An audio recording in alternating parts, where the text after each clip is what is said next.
Hey guys, and welcome to Cliff Notes, and welcome to night number 41 of the overnight feed recaps for Big Brother season 25. A good Tuesday morning to y'all. All right, we had a veto ceremony yesterday. If you recall, Izzy and Felicia on the block, Jared holding the veto, not really necessarily wanting to use a veto, but getting a lot of pressure from Cameron to do so. Well, we had the veto ceremony, and the veto was not used. Yeah, Jared.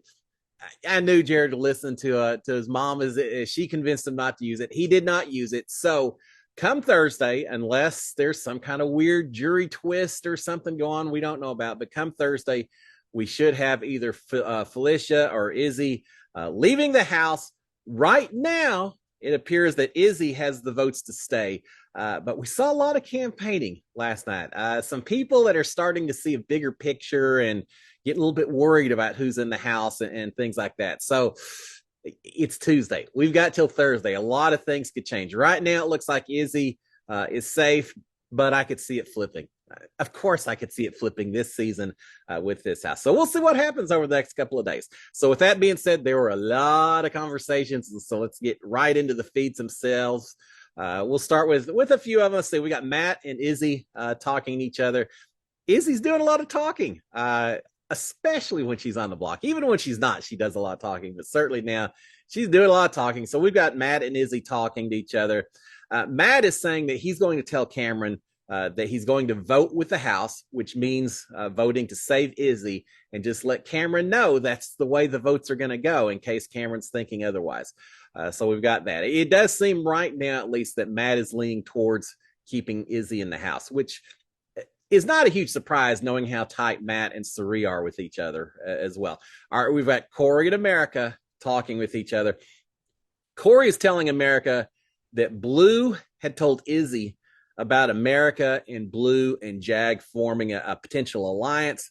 Again, Blue who was part of this three-person alliance, had told Jag had told Izzy about it, and then Izzy told Corey. And so Corey's heard about this potential three-person alliance by way of Blue. They're both agreeing that they just can't trust Blue with any information, that they don't need to be telling her anything else going forward. So again, one little piece in the puzzle that they're recognizing is that Blue is the huge leak in this house at this point in time. All right, we've got America and Cameron talking. They had a few conversations last night, a few long conversations as well. This first conversation, both of them acknowledging that based on past conversations with other people where things were said about what they'd said to each other, they're both saying that, yeah, they can't necessarily fully trust each other for valid reasons, but that they are on the road to trust, to working with each other again going forward. Cameron is saying that he is just, Izzy has to go. He's saying that he wants to split up Cirie and Izzy and Felicia, and America's agreeing, saying, yeah, I agree. Those three absolutely need to go. But specifically, Cameron's pushing hard to get out Izzy. America's on board. She's saying, let's do it. I'm fine getting Izzy out. No issues whatsoever. They're both agreeing that Izzy is the better player of the two. That, yeah, maybe people are a little irritated with Felicia and all that, but that Izzy truly is the better player and the much stronger threat. And therefore, why wouldn't you get her out of the house while you can? All right, Cameron is also talking about who would be voting against Izzy, and who is the group that would oppose Cirie and Felicia and Izzy and Jared, whoever's left on that side. Cameron's saying, yeah, we've got a group. He's saying it's me, it's you, America, it's Corey, it's Bowie Jane, it's Matt, and it's Jag. That's six of us. That's the majority. We've got the votes to send out Izzy at the door. We've got the votes to control everything, to take away all the power from the other side of the house. That's an interesting group, right? Now he's got to get Matt on board, and so far Matt seems a little more inclined to go with Izzy, but he's got that. Corey as well. Those are kind of the two wild cards, perhaps, is Matt and Corey, I think.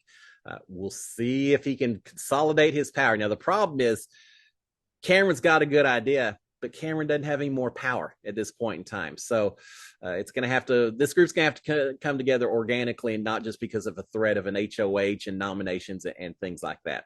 All right, we've got America warning Cameron that Izzy has Corey deep, that she's controlling Corey. And Cameron's agreeing and saying, that's why I want Izzy gone. She's doing that to too many people. We've got to get her out of here. So she can't continue to do that. All right, we've got Matt and Jared and Izzy talking. They're complaining about Jag and Bowie Jane. Imagine them complaining about people, right? Yeah, a lot of that. They're complaining about Jag and Bowie Jane. They're saying that the two of them just chase power in the house, that they will completely screw over past relationships if it means helping their game, that they'll chase wherever the power is. They'll vote however the house wants to vote just to save themselves. They're saying that they are absolute hypocrites, and that they're only hanging around with. So I think it's Izzy that says, Jag, when he needs me, he hangs around. Otherwise, not at all. And that they talk about the fact that Jag and Bowie are hypocrites, that America isn't a hypocrite. She's just a snake. So they certainly have their target, these three do. All right, we got Jared and Matt continuing conversation after Izzy leaves, saying that Cameron thinks he has the votes to get Izzy out. And they're kind of laughing, saying, yeah, he's going to be blindsided yet again, yet another eviction night where Cameron is going to be caught off guard because he thinks he's got the votes to get out Izzy. He doesn't. He's going to be surprised when the votes actually come out. Jared is saying, look, I'm going to tell Cameron he doesn't have the votes. I don't want him necessarily to be blindsided. I will tell him ahead of time and let him realize how this thing's going to go. All right, we've got Izzy and Jag talking to each other. They just got through ragging on Jag, but now Izzy's talking to Jag. Remember when she said, Jag only comes to me when he needs something? Well, it seems like it goes both ways, Izzy, because Izzy is talking to Jag. Jag is telling Izzy, saying, look, keeping you is my preference. I would prefer to keep you, Izzy. He's saying, but I really would like to talk to the group. I think he's talking about the 7 deadly sins. He's saying, I really would like to talk to the 7 deadly sins. I will probably vote with that group. So, yes, I understand that you and Felicia are part of it, but the other 5 of us, however that group wants to go, that's the way I'm going to go, Izzy. But I'd like to keep you. That's my personal preference, but I've got to talk to them and see what's going on. Jag does say that he lost some trust with Felicia because he heard that she was questioning whether maybe Jag needed to go ahead of Red when the two of them were on the block together. And so that makes him a little bit worried about Felicia. And of course, Izzy's immediately saying, oh, yeah, she did that. Absolutely. She's the one that was behind putting you up or wanting maybe for you to be gone, Jag. Absolutely. That was the case.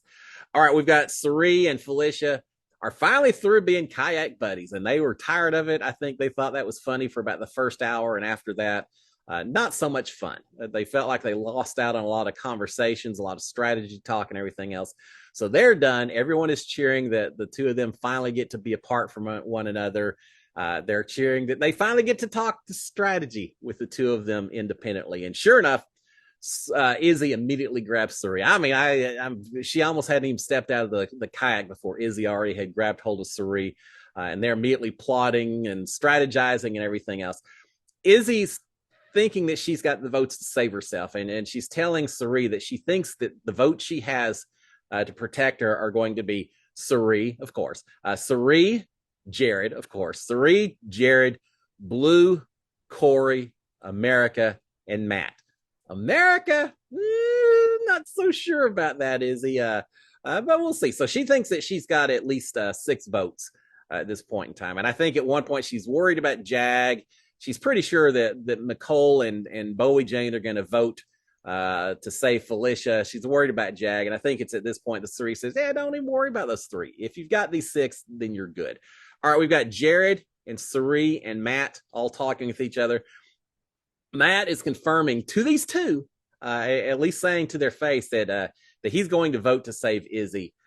Jared is mentioning this Jag and Blue and America 3-person alliance that was trying to form, and he's mentioning that and saying, based on that, do we really know how America is going to vote? Do we know for certain that America is going to vote to save Izzy, or is there a possibility it could go the other direction?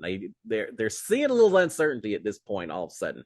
All right, Jared is talking to Corey, telling Corey that Cameron is gunning for Corey, that Cameron really wants Corey out, and he'll mention that a few more times, trying to make sure that Corey's not too tight with Cameron's side of the house at this point in time. All right, we've got Cirie and Matt and Jared are all talking. Cirie starts to talk to Matt All right, and then this part of the evening really bugged me.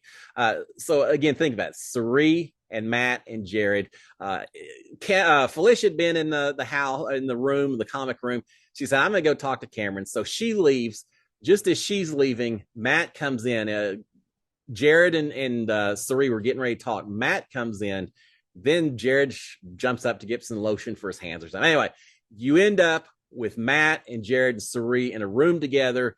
Cirie had started to say something to Matt. She said, "Hold on, I want to tell both of y'all at the same time." So once they're both in all three are in the room together. Matt is laying on a bed. Jared gets right next to Cirie. And at that point, then Jared and Cirie start to really whisper. They aren't moving their lips. They're just kind of very much speaking underneath their breath. You can barely hear them even if the microphone's going. They're doing it intentionally so that Matt can't hear them while he's in the room trying to have a conversation that he thought was going to be all three of them. At one point, Matt's like, and they just ignore him, completely ignore him, whispering along. I thought it was incredibly rude, absolutely rude, that they would disrespect Matt and take advantage of his hearing impairment the way they did. Y'all know me. I don't get upset about a lot of things. I try to always focus on the positive. But Cirie and Jared, incredibly rude, mean. I just did not like it at all. Matt's hearing impaired. You want to go into another room, talk about stuff that you don't want him to hear, so be it. But to so blatantly do so right in front of him, knowing that he can't hear, it irritated me. I'm mad. Not happy at all with him. Rude. Boo to both of you for doing that. All right, I'm off my soapbox. Soup sounds pretty good. I'm thinking of all these have-nots in that house. All right. Now, what were they talking about while making sure that Matt couldn't hear? Oh, they're complaining that neither Jag nor I think America would say who they were actually going to vote for on Thursday night. There could have been some other things. Again, they're talking very quietly, just so Matt can't hear. Ugh. All right, another conversation. We got Felicia and Cameron talking to each other. Cameron is making it clear that he wants Izzy gone and Felicia to stay. Yeah, we know that, but I think Felicia feels good that Cameron is so vocal about the fact he wants Felicia to stay. Now, it doesn't really have anything to do with he's such a big fan of Felicia. He just wants Izzy gone. But it doesn't matter. At least Felicia knows that Cameron's on her side. He can't vote, but at least he's on her side. Cameron is telling Felicia that Izzy wanted Felicia gone out because she was too close to Cirie. He's saying, he's trying to drive the wedge in that group. He's saying, just so you know, Izzy wanted you gone before any of this came up. So don't think that it's just y'all are forced to go against each other. It was happening ahead of time. She wanted you gone because she was worried about you and Cirie being so too close together. So just keep that in mind, Felicia. He's also saying that Izzy, he's warning Felicia. He's saying, look, Izzy does everything trying to protect and be as close to possible as Cirie. Anytime anyone gets too close to Cirie, they're gone. They're out the door. And that is what's happening to you right here, Felicia. He's saying it's not a coincidence that Izzy took the bed next to Cirie as soon as she could, that Izzy watches over Cirie, watches over anyone who wants to hang out with Cirie, that Izzy gets all the information for Cirie. He's saying Izzy is the personal little worker for Cirie, and if you get too close, you're gone. And I just want you to know that, Felicia. So again, he wants Izzy gone. I think he also wants Felicia to realize that things aren't as close with those other 2, 3, 4 as our 2 or 3 that she thinks maybe it is. All right, we've got America and Bowie talking to each other. They're kind of comparing notes. They're realizing that Cirie and Izzy and Jared and all them, that group had told both America and Bowie independently of each other, but had told them both not to talk to Cameron, stay away from Cameron. So they're getting a little irritated that this other side's been telling them who they can and can't talk to. America is saying that Izzy and Cirie wanted Felicia out. She's saying that they wanted her out before Cameron made these nominations. They already were gunning for Felicia. And she's saying, so why are we doing the work for him? Why would we vote out Felicia knowing that's what America, or what Jared and Cirie and Izzy wanted already? So why are we doing the dirty work for them? Good question. And Bowie Jane is calling Cirie and the rest of her group on that side, saying they're just all a bunch of mean girls. That's all. That's the way they're acting. They're just a bunch of mean girls. America is warning Bowie Jane, saying, "Look, be careful who you talk to." She says there's a whole nother alliance, and I think she's talking maybe about the seven deadly sins. There's so many alliances still out there, but she's saying there's a whole different alliance out there. Everyone somehow is attached to Cirie, it seems like. So just be very careful about who you talk to, because everyone may spill secrets. So I feel like America's starting to get the bigger picture of what's going on. She's recognized this other alliance. She's understanding that that getting out Felicia is not a bad thing necessarily in Cirie and Jared's eyes. She's getting it figured out. I wish she'd figured it out just a few days earlier, but she's figuring it out. All right. We've got Izzy trying to smooth things over with Bowie Jane and doing an absolute horrible job with it. She goes in and says, "Look, I understand that I've heard that you may have beef with me."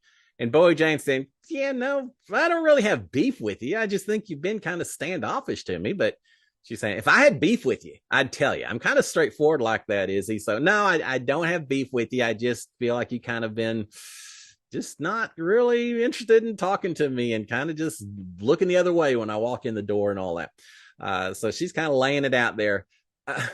Izzy, considering she's on the block and needing votes, I think this conversation, Izzy was very antagonistic. She's kind of blaming Bowie for a lot of things, accusing Bowie throughout the conversation. At one point, she says, "Boy, you're getting defensive. You don't need to get defensive." Again, it's just very accusorial. Is that a word? Kind of accusing to Bowie throughout the whole conversation. It did not go well. And again, Bowie's saying, "I don't have a beef with you. I just don't think that you really care about talking to me, that you don't really want me as part of your group." Bowie Jane says, "Look, I'm loyal. Maybe I'm too loyal even for my own game." She said, "I'm loyal to whoever I'm with." She said, "I feel like maybe y'all kind of cut me loose because you thought I was too loyal." And so she's saying, "But that's who I am, and it's just the way it is. And I would think you'd want a loyal person, but obviously you do not." And she's mentioning the fact that every time she walked into a room, Izzy and them would stop talking, and Izzy said, "Oh, well, everyone does that to everyone else, and sometimes it has nothing to do with game talk. It's just that." Non-game stuff. And when someone else walks in, it's just a new dynamic, and you just switch conversations just because the dynamics change up. Nah. I promise you, I have been in that house. When you walk into a room and people get quiet, when it's just because the conversation just has naturally ended, and when they're suddenly getting quiet because they were talking about you or talking about something they don't want you to hear. The difference. Bowie Jane knows the difference. Izzy's trying to kind of discount what Bowie Jane's throwing at her, and it's not working. It's a very bad conversation. Izzy finally, just to make things a little worse, Izzy says, "So are you with Cameron? Are you working with Cameron?" And Bowie Jane saying, "Well, no, I'm a one-person alliance." She says, "I kind of feel very free now that it's just me by myself and all." She said, "I'm not working with him." But even the fact that you would ask that is just more evidence that, y'all just, she's very kind of irritated. And again, Izzy not doing well. At one point, Izzy says, "You can go," because Bowie Jane says, "I'm free now. I can talk to whoever I want." And Izzy saying, "Well, you could always talk to whoever you wanted." Well, not really, because when Bowie Jane talks to Cameron, she's immediately accused of working with Cameron. So, yeah, not a good conversation for Izzy. Bowie's saying that she doesn't have a group right now, et cetera, as I mentioned. Izzy does say at the end of all of this that she really wants to work with Bowie Jane going forward. Are you buying that? Yeah, no, I'm not. And I don't think Bowie Jane is either. Izzy is definitely struggling a little bit and not doing a good job at her campaigning, at being apologetic, at being just a little bit, I don't know, trying. It's just not working for Izzy at this point in time. Now, she's got a couple of days. Maybe she'll get that campaign pitched down a little bit more, but she needs some help with her campaigning because Bowie's not buying it. All right, we've got Jag and America and Blue talking. Remember, this is this group of three, theoretically, potentially, even though Blue is immediately saying everything to Jared and Izzy and probably can't be trusted. But we got those three talking to each other. America is saying that she thinks that keeping Izzy is better. Now, she's saying that just because Blue's in there? Yeah, absolutely. And she tells Corey later, says, "Yeah, I told Blue that I thought we should be keeping Izzy." That's not the case, but she says that in front of Blue. At which point, Jag, who doesn't have the same reservations about saying things in front of Blue, Jag says, "Well, I don't know. Izzy's probably is actually a better player. She's probably a bigger threat. I'm not sure I completely agree with you there, America." I'm sure Blue will be right back with that information as well to Jared and Cirie and company. All right, we got Cameron and Cirie talking. Uh, yeah, this is a fun conversation up in the HOH room. They're civil with each other, but that's about it. Cameron is saying, "Look, I'm upset that I wasn't let in. That y'all could have included me." And he said, "I would have fought for the group. I would have been loyal to the team. You know me. I would have been fine with y'all." But y'all didn't include me in the group, and he's again emphasizing to Cirie that he really wants Izzy out the door at this point in time. He's telling Cirie, saying, "I'd love to work with you." At one point, Cirie says, "Oh, I love you, Cameron." He says, "Oh, I love you too, Cirie."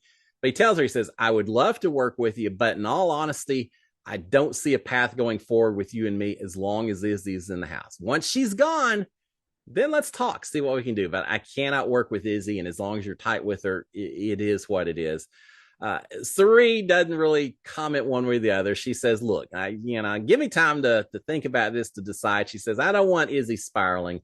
In other words, if I'm going to do something, I'm not going to let Izzy know until the very end." So she's saying, "Give me some time," and not really committing one way or the other to this idea that she needs to let Izzy go. And Cameron's saying, "I know she's your girl. I know it's going to be tough, but for your game, for my game, you're going to have to make it happen." Yeah, I don't think she's going to want it to happen. All right, we've got Jared and Corey talking a little bit. Jared is again telling Corey that Cameron's gunning for him, but Corey is saying, "It just doesn't make sense to me that he's gunning for me. I'm not really seeing how that would work out, Jared." And Jared's saying, "Look, here's the thing. Cameron wants to get to America, and you're in the way. So if he can get rid of you, then he's got America without you being there to interfere." So that's the way Jared's spinning it. I don't know that Corey's really buying it, but I think he is a little bit worried still about just how his actions, or how his relationship is with Cameron, but he's not really buying what Jared's saying completely. All right, we've got Matt and Jag talking. Matt is saying that he's leaning towards getting out Felicia, but that he could go either way depending on what the House does, how they end up voting. And he says, "Look, at the end of it, though, Jag, I'm loyal to you first. That's my key concern. Yeah, I'm kind of thinking Felicia needs to go, but I'm loyal to you, and I want to see how the House goes as well." Jag is telling Matt the same thing he said just a little while earlier, that Izzy is smart, Izzy is a bigger threat, probably who they need to be getting at this week. We'll see which way Matt goes. Matt could be a swing vote in this thing, which will be interesting. All right, we've got Cameron and Bowie Jane talking. Cameron is talking about Izzy and her conversation with Bowie. I guess Bowie Jane had passed it on, rehashed it with Cameron. Cameron's saying, "Look, as snarky as," and what a great word, "as snarky as Izzy was when she talked to you, she must think that she has the votes to stay, or else she would have been a lot more contrite and a lot more friendly about that conversation. So she must think she's got the votes at this point in time." Bowie Jane is saying, "Look, Izzy was in there just making things up, just lying to my face." And she said, "Liars have to go. I'm tired of it. She said, "I don't mind the big threats. I mind the people who are constantly lying to you." I think we know pretty certain which way Bowie's vote is going to go come Thursday. All right, we've got Corey and Matt talking to each other. Both of them are talking about keeping Izzy and saying that they're potentially the swing votes who could decide this whole thing, and that is true. And right now, Corey had told America before that he really felt like Izzy was the closest thing that he had to a brother in this house. So Corey is tight with Izzy. Matt seems to be, but also subject to the influence of Jag. So we'll see how these two work out. But right now, they're saying we want to keep Felicia, and Matt's saying he'll cool down Jag, while Corey does the same thing to America and kind of nip this in the bud, so to speak, to make sure that Izzy sticks around.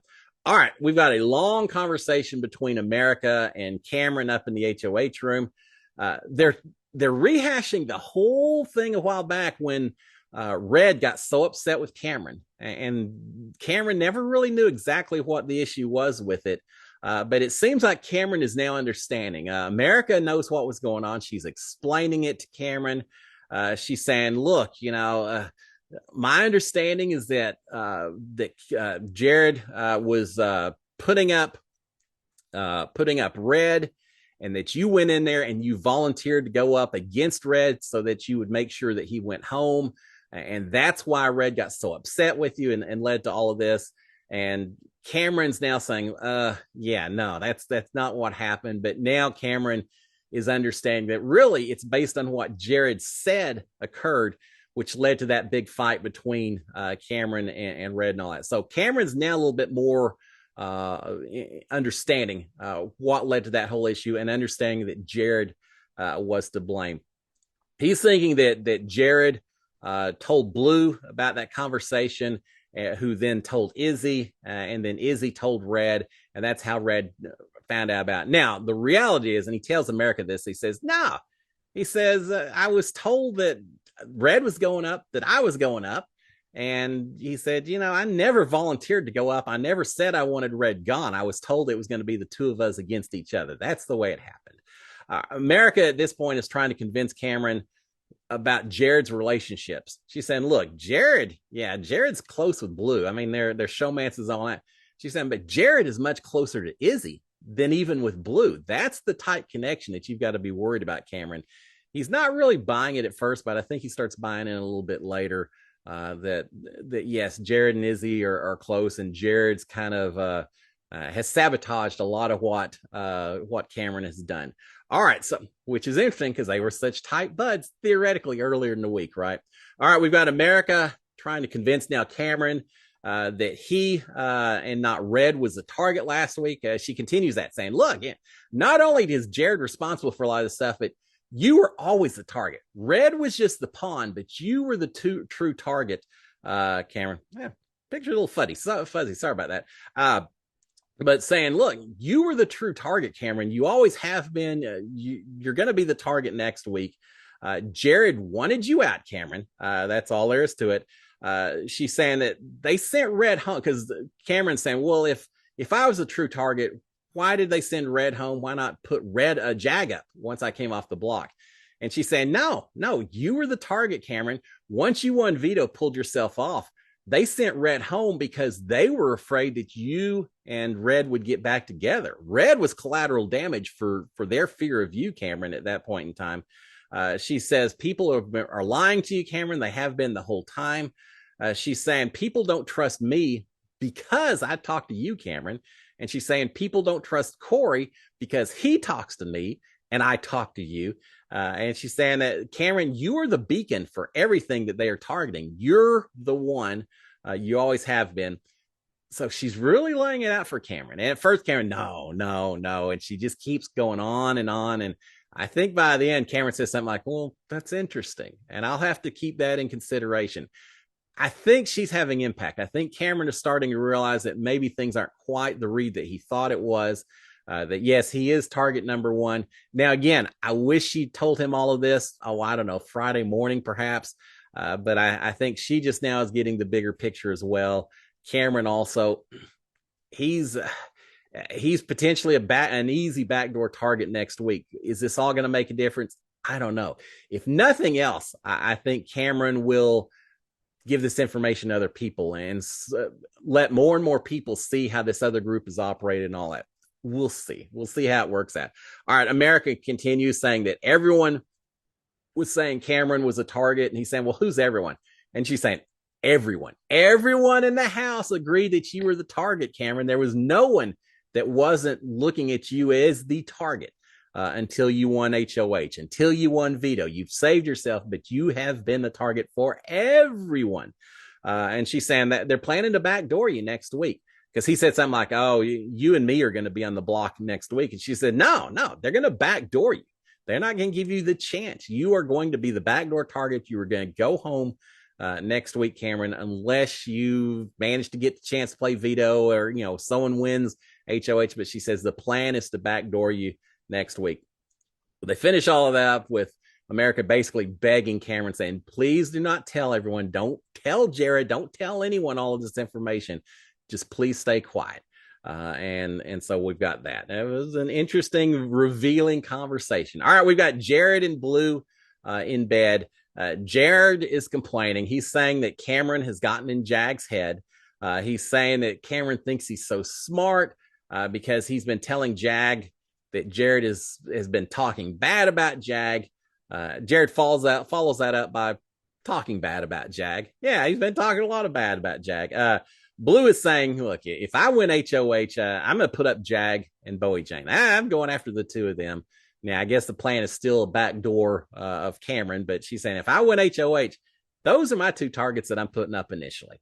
All right, we've got Cirie and Izzy in the, I think they're in the downstairs bathroom, if I recall. They're laughing at Cameron for Cameron's attempts to try to convince Cirie to vote out Izzy.